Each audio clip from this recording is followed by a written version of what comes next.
محترمو ما تاسو ته ویلي چې موږ ستاسو د ژوند مقصد هغه بندگی ده. امام الاولیاء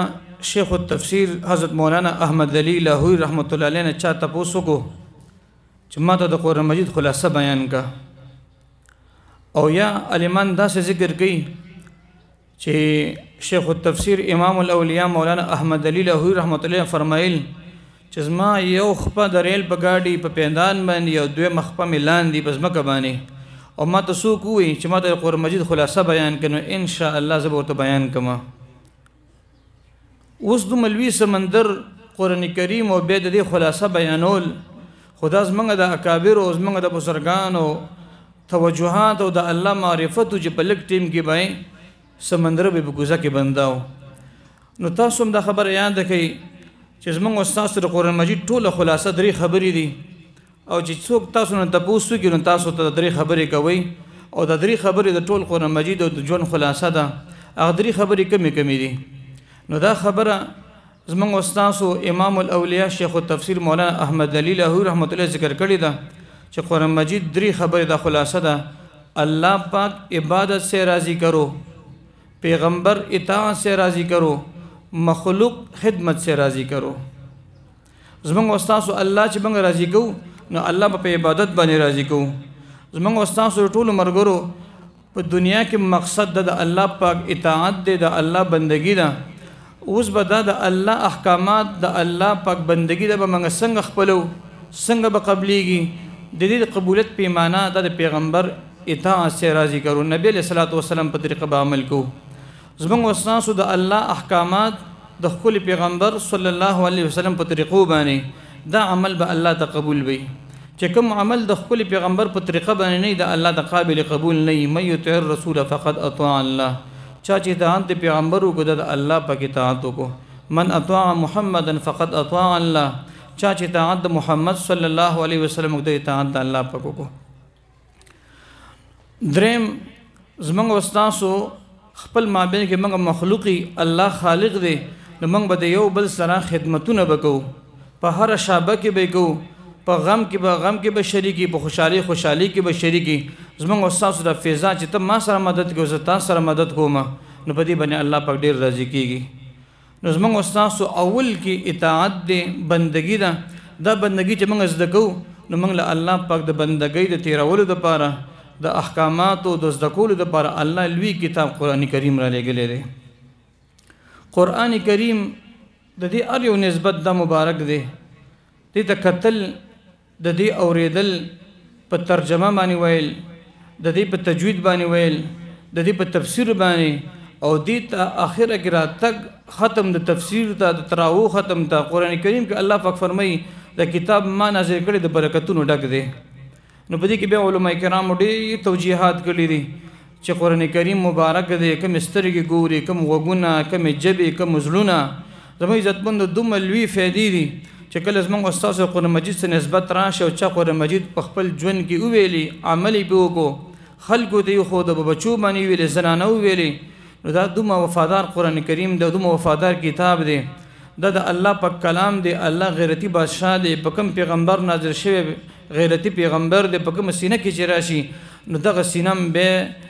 حدیث پاک کې راځي چې الله په ځمکه باندې دا حرام کړي دي. شهدا به نه خوري،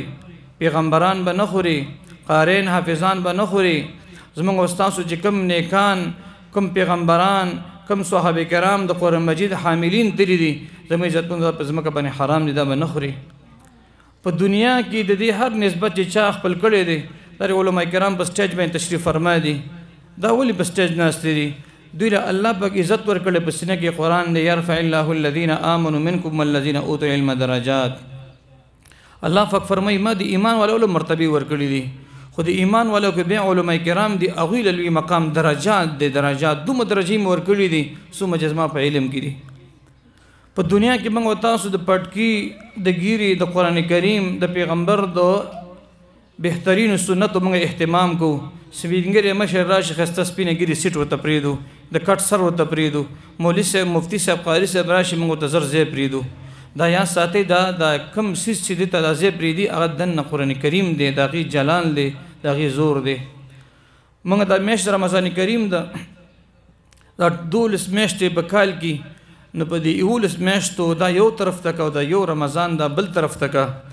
نبی علیہ السلام فرمایي رمضان شهر الله، رمضان دا میاشت د الله ده، حالانکه دا ټولې میاشتې د الله دي، خو په دې کې تعظیما او تشریفا دا ذکر کړی دی چې رمضان دا میاشت د الله ده. نبی علیہ السلام فرمایي چې دا میاشت د رمضان دا ذکر د الله ده چې بل حدیث شریف کې راځي روزه زما د پاره ده او زه د روزې بدله زیم په خپل زما ذات مبارکه ده، الله دې موږ ته دیدار مبارکه نصیب وګرځي. او بل حدیث کې راځي روزه زما ده بدله به زه په خپل ورکوم. دریم حدیث شریف کې راځي چې کله د رمضان حساب کتاب کیږي الله به فرشتو ته وي خوشي فرشتو د دوی حساب کتاب اجرونه زه په خپل ورکوم. الله دې موږ تاسو ته نصیب وګرځي. رمضان ته مقام ولې ملاو دی؟ شهر رمضان الذي انزل فيه القرآن، میاشت رمضان هغه ده الله په خپل د میاشت تعریف کوي چې په دې کې رمضان کې قرآن کریم نازل شوی دی. نن پر رمضان کریم کې د قرآن کریم ختم دی او موږ تاسو د رسول کریم ټول وای صلی الله علیه و آله وسلم امتیان ټول راجمع شوي. دریو نسبتونه دي، قرآن کریم دا نازل شوی پر رمضان کریم کې او په چا نازل شوی پر رسول کریم صلی الله علیه و آله وسلم، ټول نسبتونه دا مبارک دي. حدیث پاک کې راځي چې کوم انسان قرآن مجید ډیر وي د قرآن مجید سره مینه کوي نو چې کله انسان وفات چې موږ تاسو وفات کیږو به کل من علیها فان، دا د قرآن مجید دا وعده ده، د الله پاک وعده ده چې مخ پس مګ استری دا ټول پناه کیدونکي دي. الله دې موږ تاسو اخر خاتمه د ایمان سره نصیب کړي. نو چې کله موږ تاسو وفات شو حدیث شریف کې راځي وي مرده چې کله اخیره په مړي باندې کفن رړي، اخیره کفن اخیره ول نو د سینې پاسه او د کفن لاندې یو سیس کینی پټ شي، چاته پته نه ښکاري، چاته پته نه لګي چې څه شی کېناستو. چې کله انسان قبر کې کیدي او خلک رخصت شي فرشتې راشي من ربک من نبیک وما دینک تپوسونه کوي. نو دا یاد ساتئ محترمو، مکانم ناشنا دی، قبر دی، لحد دی، لباسم ناشنا دی، کفن دی، جیب نشته دی، پرتوغاښ نشته دی، زمونږ استاسو ګریبانونه دا کم چې زمونږ جامې دي داسې نه دی، زمونږ عزتمندو مخلوقم ناشنا دی، نکیر و منکر یا بشیر و مبشر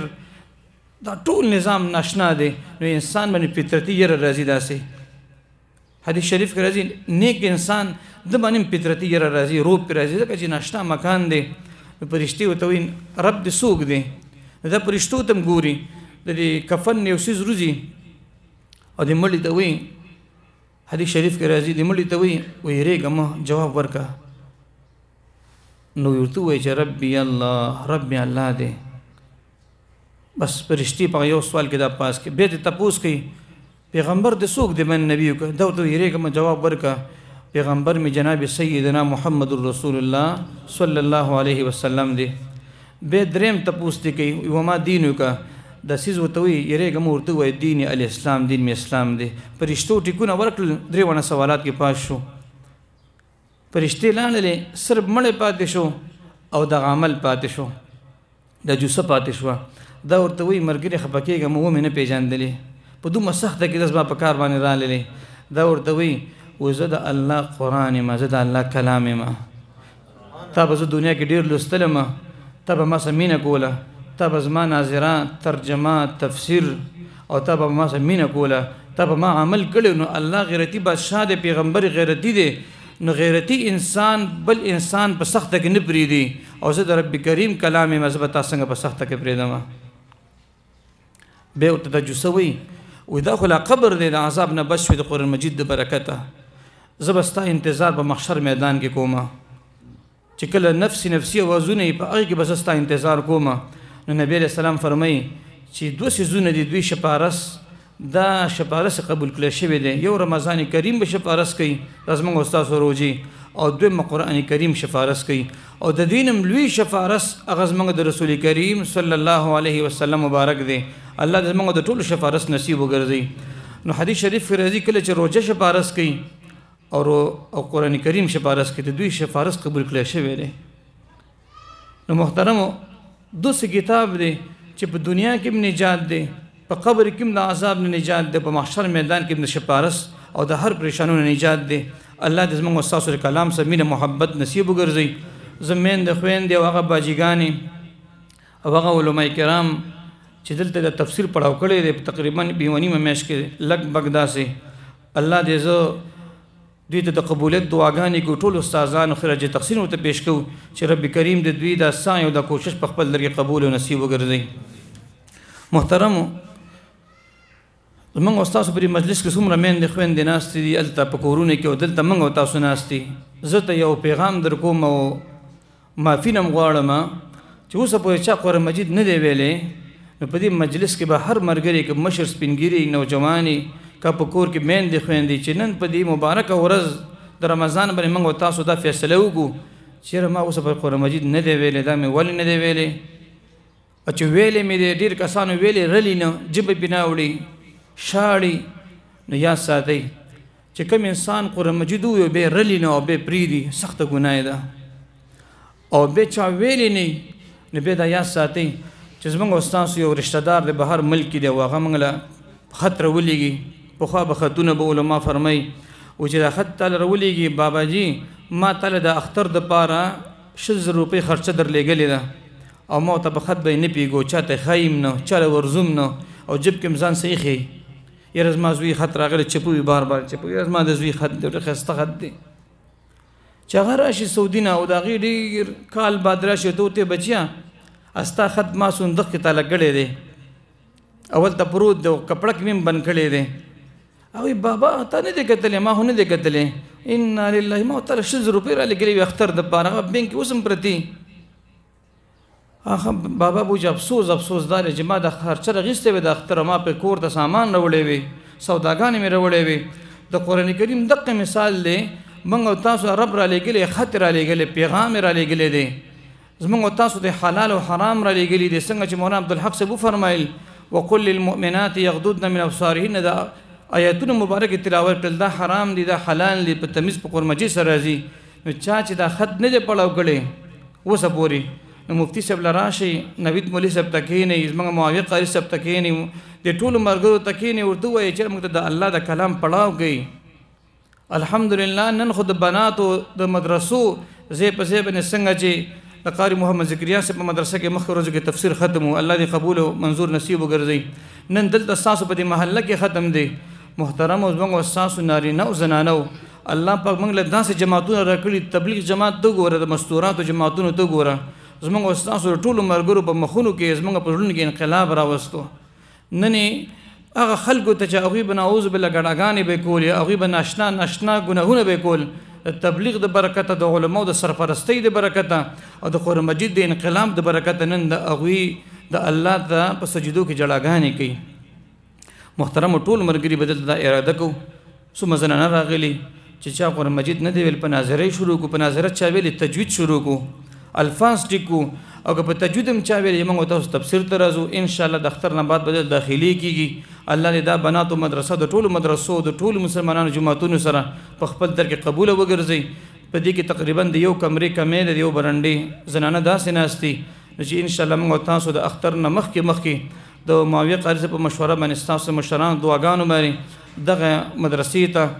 د زمانشیر صوبهدار صاحب او د هغوی د کومه انګور ده چې هغوی په مشوره باندې موږ تاسو ټول ملګري انشاءالله په دې کې تعاون به کوو که انشاءالله. زه دا زما خپله د حضرت شیخ صاحب ترتیب دی چې کله د بناتو پروګرام یې د عوام الناسو پروګرام یې نو هغوی اکثر فضایل او مسایل بیان کړي بیا ساده ترجمه کوي او زه خپل هم کمزور یم او کم عمره یم نو زه هم کوشش کوم چې د خپل ترجمه راغونډه کړو انشاءالله. خو موږ تاسو ټول ملګري د حاضري په دې نیت باندې به کوو چې قرآن مجید ختم دی په اخره کې دعا به کېږي انشاءالله. د رخصتېدو نه مخکې الله سره به جوړه به کوو او د قرآن مجید د کومه ترجمه په دې به ځان پوهېږو انشاءالله او د قرآن مجید سره محبت ساتو انشاءالله العزیز. اعوذ بالله من الشیطان الرجیم اعوذ ز پناه نیسم بالله په الله سره من الشیطان د شیطان الرجیم رټلې شوي نه. زما عزتمند چې کله موږ تاسو قرآن مجید شروع کوو دا مسله زده کوي نو د قرآن مجید د شروع نه مخکې موږ تاسو اعوذ بالله وایي.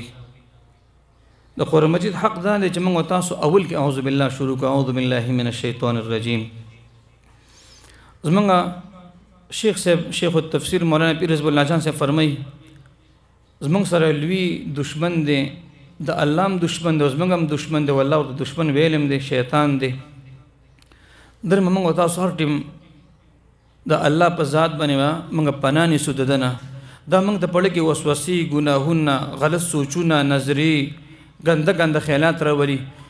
نو انسان د چې کله وسوسه راځي نو د څه پړه کې توحید او د څه دړه کې د الله د مینې د ذکر زړه صفا دي نو ځکه په شیطان حمله کوي نو موږ تاسو چې کله شیطان نه ځان بچ کو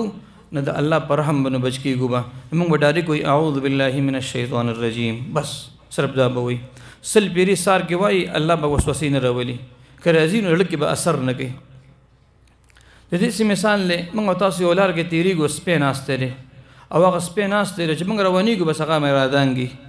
نو د شیطان مثال د سپی دی موږ د الله لارې ته ځو د الله مدرسې د قرآن مجید ترجمې تفسیر ته ځو نو موږ د شیطان لار کې ناسته دی نو څنګه به بچ کېږو نو د سپی که وار پې کې په سپي باندې تا باندې بیا رادانګي که ودرېږي هغه هم ودرېږي چې روان شي هغه هم د روان شي ځان بچ کول ډېره ګرانه ده بس ته به د کور مالک ته اواز کړي ماما دا سپی مې په عذابوي وختي دلته ورته ولاړ یم پېښ شوې لار نه راکوي نو چې بابا ورپسې روزي هغه نه نوځه مرداره کورشه بس هغه لکه اوس انډېس ته ننوځي دا کوم سپی د شیطان د ده مالک شته دی هغه رب کریم دی هغه پیدا کړی دی موږ کمزوري نو چې موږ کله شیطان موږ ته کله فلمونه ګانې بجانې کله یو ګناه کله بله بس موږ به ډایرک وي اعوذ بالله من الشیطان الرجیم دړنه به وي بس الله به د ګناه نه بچ کوي ان شاء الله دا وظیفه به کوو کنه اعوذ بالله من الشیطان الرجیم بسم الله الرحمن الرحیم بسم الله شروع کوم په نوم د الله الرحمن چې ډیر زیات مهربانه الرحیم نهایت رحم والا دی بسم الله مسلم زدکی نبی علیہ السلام فرمای كل امر ذي بال لم يبدا فيه بسم الله فهو اقطع واجزم وابتر چې کوم یو کار بغیر د بسم الله نه شروع شي هر یو نیک کار بغیر د بسم الله نه شروع شي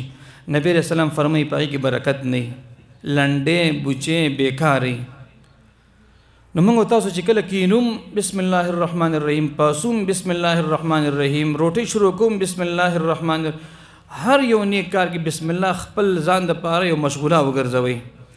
د بسم الله نور له سروپ د کوم انسان چې بسم الله ډیر وي د نور له سروپ د برکته د جهنم نور له پرشتي هغه څوکیداران دي نو په نور له سروپ چې څوک دلته دنیا کې بسم الله ډیر وي الله به د نور له سروپ د برکته د جهنم دغه پرشتونو نجات نصیب کړي نو موږ تاسو په دنیا کې هر یو کار سره بسم الله الرحمن الرحیم حدیث پاک کې راځي کله تاسو شپې ور بندوي نو بسم الله لټ سره تاسو وایي بسم الله الرحمن الرحیم ډاری کې بند کړي وې دې ته الله پاک نبی علیہ السلام فرمایي د سحر پورې یو پرشته ورته ودرې څوکیدار د بسم الله د برکته نو ګوري موږ تاسو تعالی اچو ټوپک الو خبره ده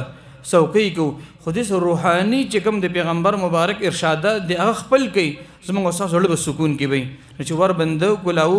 آزادونو بسم الله الرحمن الرحیم او موږ پیر څه فرمایي د چا رښتې نه د رشتو مسئلې د زنانو یا د الکانو ناغه د روزانه 313 بار بسم الله الرحمن الرحیم وی الله بو تغیب تنظیم برابرې د دې سورۃ نوم د سورۃ اخلاص ډیر نمونه دي یو په سورۃ اخلاص دی په دې سورۃ کې د توحید د عقیده ذکر دی شان نزول داسې دی مشرکان را نبی علیہ السلام ته فرمای موږ د خپل پیغمبر نسب بیان کا یا دا چې موږ د پیغمبر ته وی چې موږ ته د الله نسب بیان کې چې چا نه پیدا دی پلار یې څوک دی نعوذ بالله زامن یې څوک دی یا دویم روایت کې راځي دا ذکر شو چې تاسو موږ ته بیان کې چې الله د څه نه جوړ دی نعوذ بالله د پیتلو نه جوړ دی سرو زرو نه جوړ دی د مشرکانو عقیده خدا وا چې هغوی بتانو عبادت به کاو د کانو نه به سازول د سرو زرو نه به سازول نو الله پاک پیغمبر اسلام باندې وحی را نازل کړل ته دوی ته ووایه قل هو الله احد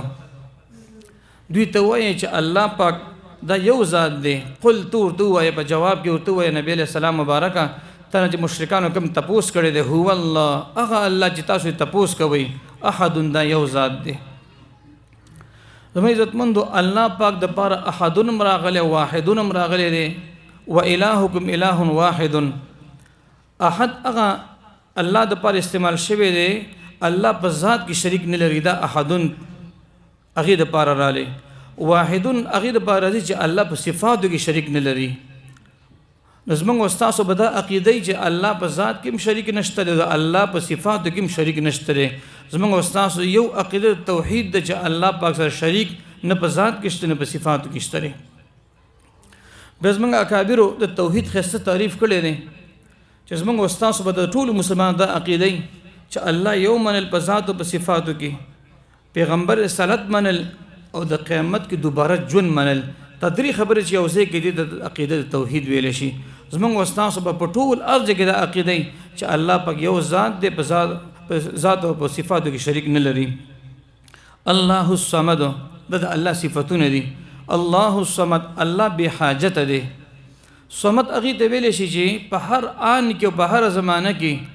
په هر یو کار کې محتاج موږ تاسو الله ته، او الله پاک په هر زمانه کې په هر آن کې په هیڅ حالاتو کې چاته محتاج نه دی. الله الصمد. زمونږ او ستاسو مالي مشکلات ډېر زیات دي په دې دور کې. نو زمونږ او ستاسو د کاروبار دپاره او د هرې پریشانۍ دپاره او زمونږ او ستاسو دا غواړو چې موږ ته الله مالي پریشانۍ ختمې کړي، نو دا وظیفه د سهار سنتو نه بعد او د سهار فرضو نه مخکې 1500 پیرې دا وایي الله الصمد الله الصمد. عقیده به صرف د الله ساتي چې هغه الله رازق او مالک او خالق دی. الله الصمد. درې ځل د مخکې درود شریف وایي، درې ځل د وروسته وایي. افتنې مې چې تېرېږي ته خپل مال او خپل کاروبار او خپل ژوند ته ګوره، الله به دې انقلاب نصیب کړي. او محترم زموږ ټول کار په اعمالو باندې دی. یو کس دا غواړي چې موږ او تاسو حرمین شریفینو زیارت موږ ته الله نصیب کړي، الله دې ټولو ته نصیب وګرځوي. نو دا مجرباتونه ده چې څوک 1,24,000 یا 25,000 پیرې دا وایي. دا زموږ د مرشد پاک مولانا پیر حزب الله جان صاحب وظیفه ده. موږ 2 ځل کړې ده او الله پاک 2 ځل په خپل رحم او کرم باندې، یو ځل حج ته بوتلو، یو ځل مور او پلاس عمرې ته بوتلو. 1,24,000 یا 25,000 پیرې. الله الصمد الله الصمد. بې حاجته دی، طلب انتظام برابر کی. بل محترمو موږ او تاسو څومره وظایف څومره معمولات کوو دا به د الله د رضا په نیت باندې کوو، د دنیا دپاره به یې نه کوو. نو الله الصمد هغه ذات دی چې هغه چاته محتاج نه دی. لم یلد نه د څوک پیدا دی، ولم یولد نه د چا نه پیدا کړی شوی دی. زموږ او ستاسو به دا عقیده الله نه د چا پلار دی او نه د چا زوی دی. لکه څنګه چې عیسایانو به ویلي الله د دریم د دریو نه دی. ان الله الثالث ثلاثه. بی بی مریم عیسی علیه السلام الله پاک نعوذ بالله د دریونه خدایان دي. یهود به ویلي عزیر علیه السلام د الله زوی دی. نو په دې کې د هغې نفي راغله چې لم یلد ولم یولد. لم یلد نه د څوک پیدا دی، ولم یولد نه د چا نه پیدا کړی شوی دی. نه د څوک پیدا دی مطلب دا دی چې نه د چا پلار دی. ولم یولد نه د چا نه پیدا کړی شوی مطلب دا دی چې نه د چا زوی دی. الله داسې ذات دی. لم یلد ولم یولد ولم یکن له کفوا احد. ولم یکن له نشته د الله سره کفوا برابر، همسیل او همسر. د الله په ذات کې په مخلوق کې به موږ هېچا له درجه نه ورکوو د الله پاک. نه به یو پیر له ورکوو، نه به یو بزرګ له ورکوو، نه به یو پیغمبر له ورکوو، نه به یو صحابي له ورکوو. زموږ به دا عقیده وي چې په ټول مخلوقاتو کې په ټولو کې درجه دا د الله پاک ته نه رسیږي. د زمانې د ټول مخلوق راغونډ کړه د پیغمبرانو نه اوسه پورې دا موږ د الله درجې ته نه رسو. محترم صرف یو خالق دی، هغه الله دی چې واحد لا شریک دی. قرآن مجید کې الله پاک فرمایي همسر خلاصه کې همسیل لیس کمثله شیء. الله دپاره مثل هم نشته دی چې موږ د الله تشبیه بیان کو. لیس کمثله نو بلا همسر به څنګه ولم یکن له نشته د الله سره کفوا برابر احدون هیڅوک. بسم الله الرحمن الرحیم. قل اعوذ برب الفلق من شر ما خلق. محترمو دا 2 سورتونه د دې نوم دی سوره معوذتین. د دې شای نزول داسې دی چې نبی علیہ الصلوۃ والسلام مبارک په مدینه منوره کې و. په یهودو کې یو سړی و دغه نوم لبید ابن اعصم. هغوی سره خپل نونه وي. په نبی علیہ الصلوۃ والسلام جادو وکړو. دا یاد ساتئ په هر وخت کې په علماو باندې، په پیغمبرانو باندې، موحدینو باندې، په مسلمانانو عاشقانو پتنګانو باندې دا پریشانی راغلی دي، دا امتحانات راغلی دي. کله چې نبی علیہ السلام مبارک مدینه طیبې ته لاړلې نو هلته یهودو دا چال برابر کې چې موږ څنګه د پیغمبر دا خو خلکو ته عقیده بیانې د بوتانو بد بیانې د موږ څنګه ځان خلاص کو نو په زور به نه رسېدو وسې به نه رسېدو نو د جادو په شکل باندې په نبی صلی الله علیه وسلم جادو کو دغه یو خادمو دغه په ذریعہ باندې هغه دوکا کو او د نبی اسلام مبارک د ویختو مبارکو یا د ګری مبارکي د ګمنځ په ذریعہ باندې تارونه د خادم په ذریعہ باندې هغه واغستل او هغه جادوګر لبید ابن عاصم لوي ول هغه په جادو وکړو دا یا ساتي جادو په ارچا باندې کېږي پیغمبر باندې کېږي پیغمبر بشر دی صفت نور دی ذات مبارک بشر دی قل انما انا بشر مثلكم يوحى الي انما الهكم اله واحد قرآن کریم دا الله نور دی قد جاءكم من الله نور وكتاب مبين سحر جادو په پیغمبر شوی په موږ تاسو باندې کېږي خدا یا ساتي د دین د بچاو د پاره بهترین علاج د موږ تاسو درې صورتونه دي موږ علماء کرام مفسرین حضرات فرمایي چې قرآن مجید دا په سورہ اخلاص باندې ختم شوی دی ځکه عقیده توحید په ذکر ده او د الله پاک د عقیده توحید د ډیر لوی عظمت شان دی رفعت شان دی قرآن مجید په دې باندې ختم شوی دی نو الله سمجه خزانه مضبوطه نو هغه د پاره به څوکیدار مضبوط پکاري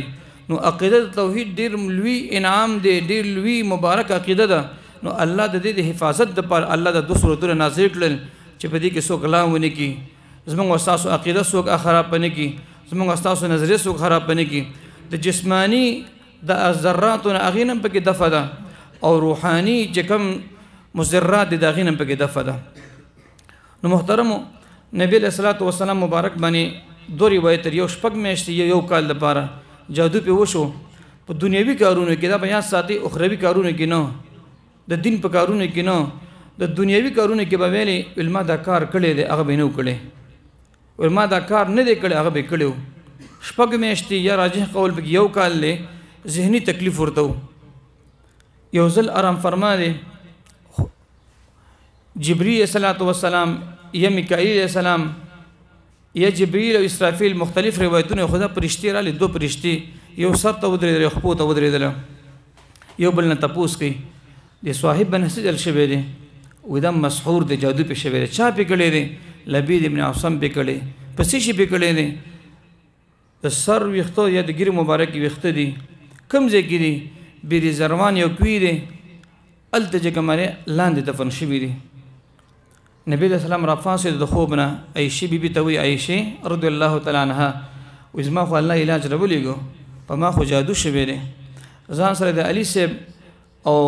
طلحه او زبیر مختلف صحابه کرام ځان سره واغستل یا اوی ولېګل بیری زروان کوي ته لاړل علماء کرام فرمایي چې کله دا اختیار ویستل دا د قجوري په یو ډوډۍ کې بن کړو د قجوري چې کوم د پوستکی کې بدی کې بن کړو د چې رويستل علماء کرام فرمایي دومره تیز سحر به شی ولاندې د کوي ټولي وبو د نکریزو په شان د سری شوی وي هغه چې راوړل یو لس غوټي ورکړي وي ختوله او د ویخته غوټه د نه کولاويږي رب کریم په دې ټیم کې دا دوه سورتونه نازل کړل دم یو لس آیاتونه دي نبی له سلام مبارک بقول اعوذ برب الفلق څنګه به چې چوف کو غوټه په خپل کولاويدله من شر ما خلق په خپل کولاويدله چې څنګه یو لس آیاتونه برابر کړل یو لس غوټي کولام شي نبی له سلام فرمایي زما د وجود داسې سپک شو لکه زما په بدن چې لوی بوج پروت دی او لوی بار په پروت دی زما د ذهن زما د زړه کولام شو نو دا سيزونه کېږي زمونږ دیوبند اکابرین کو مولانا حسین علي صاحب رحمت الله علیه تیر شوی دی دا چې کله دیوبند نه فارغ شو دا واقع مفتی هاشم صاحب هم ذکر کړل و دا چې کله فارغ شو شان ورشا کشمیری صاحب تراله ورته ویلي چې حضرت چرته لاړ شمه نشو شان د دین د لپاره چرته لاړ شمه قرآن مجید ترجمه او تفسیر د لپاره ول بنگال ته لاړ شم بنگال کې ډیر لوی سحر او جادوګران ناس دي د خلکو عقیده معنی د خلکو نظری خرابي ته بس کې ته قرآن مجید ترجمه پڑھاوي ته د قرآن مجید توحید او د رسالت عقیده بیانوا دا جادوګران او دا عاملان او دا قسم چې کوم دا غلط خلک دي دوی په خپل د سر رکاويږي با مولانا حسین علی رحمت الله علیه هغه فرمایي وزه چې لاړم زما قرآن مجید درسونه وکول یو مسجد کې بل مسجد کې یو مسجد مختلف مساجدو کې یو ځای کې ناس ته مداسي وي ما بیان کاو ګوره عزتمن توجه ساتو ما بیان کاو وې زما یو څیز د سره راغلی زما د خپو د ګیټو ته اړم شو داسې خپې رانه بندې کړلې وایي ما بیان جاري ساتو په دغه ټیم کې وایي بل څیز راغلی زما د ګونډو ته اړم شو داسې کړې شانتې وي خپې رو رو درنېدې داسې بل څیز راغلی زما د بډې ته اړم شو بل راغلی خېټې ته اړم شو داسې او اخره کې یو څیز راغلی سینې ته مې اړم شو زما بدن مې بندېدو نو ما ته شان ورشاه کشمیر رحمت الله فرمایل چې کله تا باندې اثرات شروع کیږي او ستا باندې د جادو او د سحر او د کوړو د منترو د غلط سینه راځي نو زه ته د دم خیمه هغه دم وایه د ټول څه به ورڅخه ختمېږي دا وایي ما هغه دم شروع کو څنګه مې چې شروع کو بس یو کړۍ ختمه شوله بیان کې بله کړۍ ختمه شوله وایي ما به د آیاتونه ویلې او دا دم به ما ویلې ما به دا ټول سیسټم بدلېدو وایي په اخره کې چې کله زما د خپونه د اخري کړۍ ختمه شوله وایي په جومات یو کس ناست هغه چغه کړې ورانه چغې وویله چې خلک ورله وفات شو هغه به جادو کړو نو بیا دې چا تپوس وکړو چې دا کوم دم دی هغه ورته ویل د قرآن مجید نه لوی دم بند کومه دی دغه دوه صورتونه دي موږ تاسو اکثر دمګرو پسې قسمه قسم خلکو پسې ګرځو د قرآن مجید لوی دم دی یا ایها الناس قد جاءتكم موعظة من ربكم وشفاء لما في الصدور ويشفي صدور قوم مؤمنين الله فرمایي دا ما شفاء نازله کړې ده وننزل من القرآن ما هو شفاء ورحمة للمؤمنين خدوم ردا چې زما استاد جبه کې هغه زور نشته کوم چې مولانا پیر حزب الله جان حقانی صاحب په جبه کې دی زما استاد په جبه کې هغه طاقت نشته دی کوم طاقت چې د هغه پاکانو هغه موحدینو هغه پیرانو بزرګانو هغه نیکانو تبلیغانو چې هغوی خپل جبې د ګناه نه بچ ساتلی دي دومره فرق پکې صرف موږ علماو اسه خوشتپېدې په دا خبره کوم زموږ سوکانو کې یو بزرګ تېر شوی دی مې عمر صاحب به ورته ویل د بزرګانو د سپینګیري پیژني یو ځل وایي طالبانو وظیفه راوړله طالبان خفه ناست ورته ویلې ولې خفه یې ویل چې باران د چا ترکاري رانه کړله صرف روټۍ مې راوړله ویل ښه ویل د منګې لږ راکړې دی خو منګې راواخیسته مې عمر صاحب ناست دی په تیز یو ځل سورت فاتحه ویلې الحمدلله رب العالمین الرحمن او درې ځل سورت اخلاص ویلې او طالبانو مخکې تیز ویلو دم یې کو او شوف یې وکړو داسې ویل بچې ویل د منګي نه اوس ځان ته ترکاري واچوئ طالبانو یو بل لکه دا خو اوبه دي هغه ترکاري نه ده چې روان هغه مزیدار خالص شاتو د خدای د کلام کې دومره زور دی چې د اوبو نه شات ساز کړل طالبانو ویل چې بس موږ چل زده کړل کې ویلې چې اوس به تشه روټۍ به راوړو او شاتو څه به خورو یو ځل لکه شان د مې عمر صاحب نو په مدرسه کې او طالبان به داسې روټۍ څه راغونډه کو او شاتو څه به خورو طالبان ناست الحمد لله الضالین قل والله احد لګي ته چوف او لګي چې منګي الټه کې هغه ته شوبې بیا یو زه به مصبر مختلف خلکو وای یو بابا پیراله د بابا کان ډیرو خیرانی زه اکثر مرګور ته په ما د بابا کان ډیر یو د کالج مرګري نوجوانان د قابل رحم دي یو د سپینګری مشران چې دوی موږ سپورټ نه یو دعاګانې نه کړي موږ کشران اسم نه ګوریات ساتي الله دې تاسو دعاګانې موږ سمرګري کی ما مافیم تاسو نو غوښتل به چې سپینګری موږ ته به چې علماء او به هغه مشران ادب ډیر خصيص ده چې ادب را لې با ادب با نصیب با ادب با مراد به ادب به نصیب به ادب به مراد الله دې موږ په صحیح مانو کې ادب ناک وګرځي ما ته د قرآن مجید ته د خپل صادر مخ کې واچو او ما چپړې لري کړي دي داسې ناشته مې د خدای کلام ته چپړې او ساده د ټول ادب دي زموږ عزت مندو خبره نه به یریږي یو بابا جی رانه له وته وی ودا ولي طالبانو بابا جی مې عمر صاحب د قشن دم ویلې و منګ په دم ویلې او د وب بدل نه شو هغه د شات ساس کړي دي هغه ورته ویل وب رنگ بدل کړي په غوړو دی او زار مې عمر د سوکنو دی بچي دم مغدم دی قرآن مجید مغه قرآن مجید د خله د مې عمر نه ده جبب مې عمر نه ده یو قرآن مجید شفا د مؤمنان خو موږ په جبه غیبت کو موږ په سترګو باندې غانو بجانې فلمونه ګورو زموږ استاد به د بيد ما په بعضې داسې ګناهونه په تاسو کې با یو ګناه په موږ په شل ګناهونه یو ځل سیروزي جماعت تلو په خبر ده نو حضرت سیبل ته بیان کړو چا ورته ویل چې به د بيد ما په داسې دغه راغلي دي الله دې موږ ته معافي وکړي د خبرې اجړاګانو جماعت راغلي دي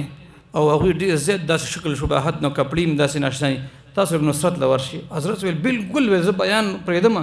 ورزم نصرت له و چې په خبر ته ورله ما جماعت ته نو هغه کسان من شرمېدل ځکه لوی شیخ او زه تراشي دغه چهره بیان ول ما چې بچراغون شي تاسو راغلی ما تاسو د الله په لار کې زه تاسو راغلی ما وې کې مینول وی هغه بچی تعلیم کا او په تعلیم کې دومره وجړل په ځل عمل په تعلیم کې ما چې الله اکبر د الله ته د اوخ کې سمه خوخي وي و چې بیان یې کوم ډېر ترجیح ورکړل ما ورته چې بچی خپکیږي مو تاسو په ظاهري صورت کې ځان د کمزور ښکاری خو موږ سه لوی امانت د توحید د لا اله الا الله محمد رسول سلام دی تاسو په ظاهر کې توبه وی سره ځان ماب کو موږ په ظاهر کې ځان جوړ کړی دی پټکې دی ګیره د کپړې دی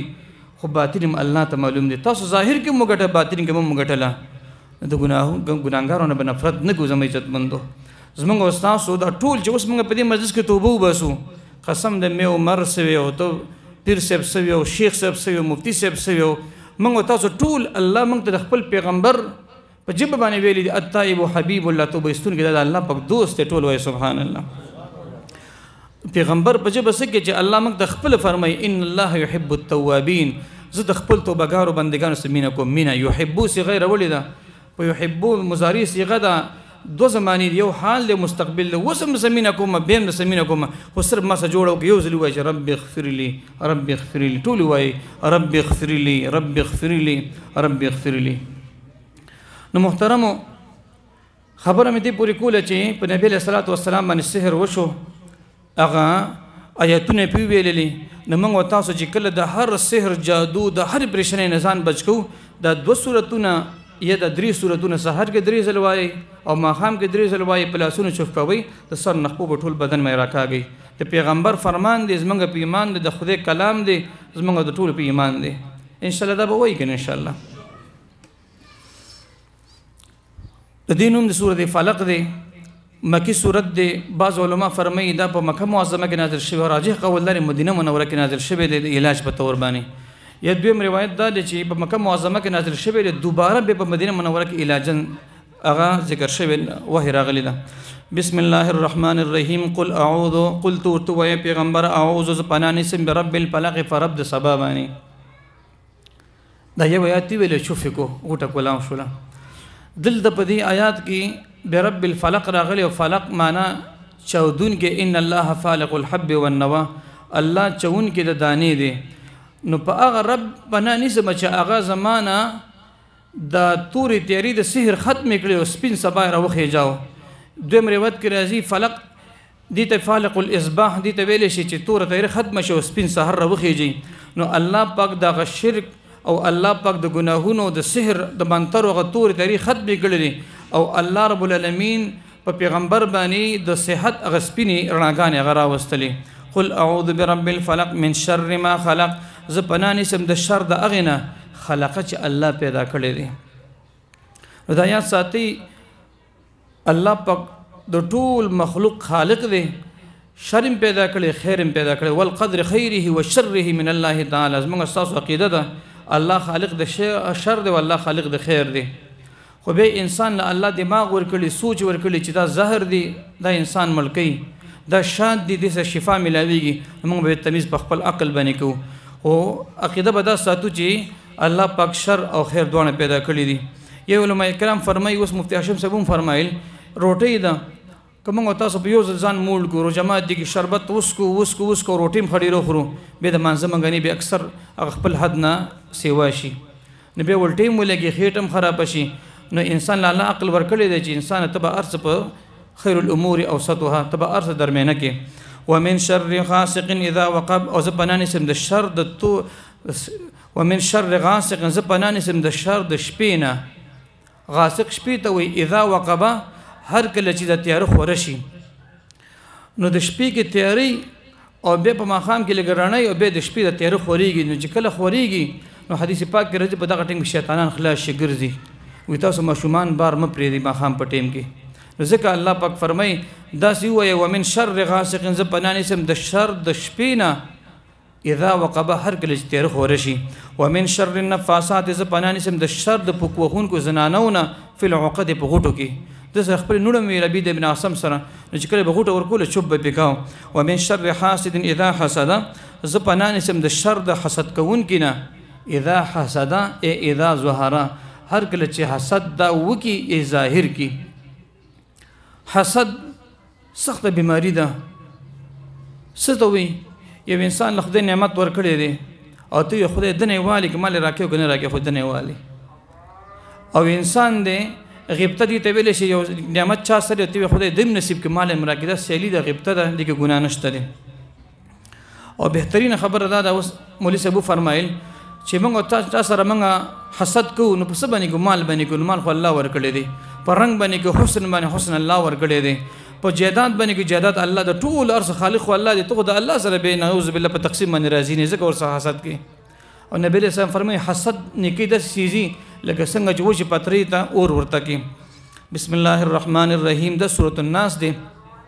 په مخ کې سورۃ کې د دفع د مضراتو جسمانیونه او په دې کې د دفع د مضراتو روحانیونه ده قل اعوذ تو یا پیغمبر اعوذ پنانه سم برب الناس برب د خلق باندې ملک الناس بادشاہ د خلق باندې الہ الناس په معبود د خلق باندې من شر الوسواس ز پنانه سم د شر د وسوسې اچون کینا الخناس چې رست تقیدون کړي یا مقشناس دی شر د وسوسې اچون کینا الخناس رست تقیدون کړي الذي دا هغه کس دی وسوسه چې وسوسه چې په صدور الناس په قلوب الناس په زړونو د خلکو کې دا سوق دی من الجنه دا د قبيلي د پیرانو او الناس د انسانانو دی مختصر د دې تفسیر دلتم اعوذ او مخکم اعوذ ګرشوي دی زموږ عزتمندو زموږ بزرګانو کې بزرګ تر شوی دی هغه فرمایي وي ما دا سوچ کو چې قرآن مجید کې دا ټول صيغې د اعوذ د مفرد راغلي دي نو ماته الله ذهن کې دا راوستل چې دا شیطان د هر چا ځان نه ځان دشمن دی نو هر څلې به شیطان نه ځان پدانی سي بل برب الناس رب بار راځي اعوذ برب الفلق اعوذ برب الناس نو رب معنا د پالون کې زموږ ساسو د ټول پالون کې سوق دی ټول وای الله پاک دی نو ځکه بل دا چې ازل کې چې کله فیصله ونه الله پاک فرمایي الست بربکم استاسو رب نیمه نو الته فیصله په ازل کې درب شوی ده نو دلته د رب زې په باندې ذکر دی بل زمې عزتمند په قرآن مجید کې زې په الحمدلله رب العالمین په قبر کې د رب تاسو پر رب باندې کېږي مر ربک نو د دې ټکی سره زموږ استاد الله پاک بار مینه پیدا کی چې موږ د ټول رب دا کوم اطاعت دي چې موږ الله پاک دغه توفیق نصیب وګرځي بل دلته ذکر شو برب الناس پر رب د خلق باندې زې په زموږ عقیده زموږ قاعده د نحوی چې کله یو اسم ظاهر ذکر شي مخکې نه به ورته اشاره په اسم ضمیر باندې کیږي او دلته چې معنی اسم ظاهر بار ذکر شوی دی الناس ملک الناس الہ الناس دا څه وجه کې دی شي نو د هر ناس د خپل مفسرین فرمایي خپل خلق دی مراد دی برب الناس برب د خلق باندې نو رب معنا دا رب یرب ربن په معنا تربیت سره د دې ماشوم تربیت ته محتاج دی مور ته محتاج دی سپاکولو ته محتاج دی د دې ناس ته مراد رب الناس دا ماشومانان دي ملک الناس بادشاہ د خلق باندې نو ملک د بادشاہ ته ویل شي د الناس ته مراد چې ګمره د نوجوانان دي ځکه د بادشاہ حکم د نوجوانانو د بادشاہي هغه سخت مرحله د نوجوانان غواړي بسطه فی العلم والجسم علم غواړي او نوجوانیم غواړي الہ الناس په معبود د خلق د ناس ته مراد چې کوم بوډاګان دي ځکه الہ معنا دا معبود او عبادت کړي نو بوډاګان چې کله بوډاګان شي نو به جمعات سروزی تبلیغونه بس تسبوت او ذکر تفاریغ شي د کار نه نو خبره دی چې بس مساجد الله په لار کې کال او چلی او سلور میش دي باباګان نور کار پکارم نه زمونږ پیر څه فرمایي و ما بابا ته چې بابا بس ته خدای په لار کې سلور میش ته ولګوا ول ما ته ویل چې بچو سره مشوره وکم ول ما شاء الله اکبر ته وسم له بچو وې بچو سره مشوره وکم نه بچی په تاسو مشورې کې بس ته او بچولم پکار چې کله بابا سپینګری شي بس دوی چټي کې بابا د تسبیح ورکه مزیداری مسواک دی ورکی او سپکشن بستر دی ورکی چې بابا بس کوم ځکه جماعت راځي نصرت لورزه کوم ځکه تفسیر خدمه التزا کوم ځکه قرآن مجید تفسیر التزا بس دین کارونه کوي او مړ ژوندې کوم ته نور کار نه غواړو د دې باباګان دواګانو باندې انسان رکشي ټول مرده پر رنګي من شر الوسواس د شر د وسوسې چون کې الخناس د دې خناس د مراد د شیطان دی شیطان د مقشناس د عزتمندو خناس هغه دی ویل روسته تختی ده دا یا ساتي چې کله د خناس زګوي چې کله د الله ذکر شروع شي دا به شاته تختی ما بیګا یو ځکه بیان کوم زه ته نه خمه الته د بیان په ټیم کې جنگ شروع شو ډیر جنگ شروع شو نه خلاصې د جماعت کې نو ما سوچو چې اوس بس څنګه خلاصي کې موږ ورزو موږ الکانی نوجوانان اصل چې د خلو رمانی وخی د بیان په ځای باندې چې د هسپتال د موینسي بس ما الله روحاني طاقت استعمال کا د الله نوم استعمال کا شیطان نغلی جماعت دغه غټل موږ ټول غالب کړي بس ما په سپیکر باندې ذکر شروع کو او خلک ډیر زیات بس ما ذکر وکي نو ختم خواجهګان می شروع کو د لا اله الا الله ورد الا الله به الله خو چې ماستر کې پټیکل لس منټه بعد ماستر کې کولاو کړی نو بس تقریبا جمعه ټول صفه او خلک ناستو او غجنګ وړ ټول وتیو